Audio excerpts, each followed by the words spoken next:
యాదాద్రి భువనగిరి జిల్లా చౌటుప్పల్ మండలం కోయిలగూడెం గ్రామానికి చెందిన కర్ణాటి ముఖేష్ చేనేత జాతీయ పురస్కారానికి ఎంపికయ్యాడు. బీటెక్ చదివిన ముఖేష్ చేనేత వృత్తిపై మక్కువతో ఆ రంగాన్ని ఎంచుకొని కొత్త ఒరవడిని సృష్టిస్తూ అవార్డులు సొంతం చేసుకుంటున్నాడు.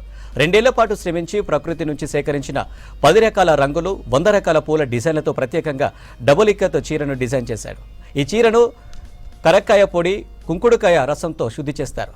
చీర 46 అంగుళాల వెడల్పు, 7 మీటర్ల పొడవుతో 600 గ్రాముల బరువు ఉంది.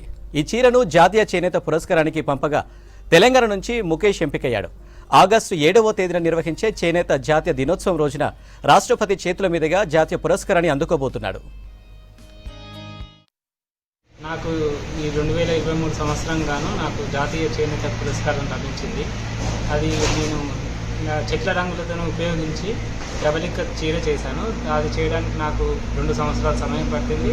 దాని గ్రాఫింగ్ అయినా సరే 10 రకాల రంగులు ప్రకృతి రంగులతోనే సేకరించి దాన్ని 10 రకాల రంగులతోటి 100 డిజైన్లతోటి నేను డిజైన్ చేశాను. ఆ చీరకు గాను నాకు జాతీయ పురస్కారం లభించింది. నేను ఇంట్లో ఫ్యామిలీ మెంబర్స్ అందరం కలిసి మేము ఈ పని చేస్తాము.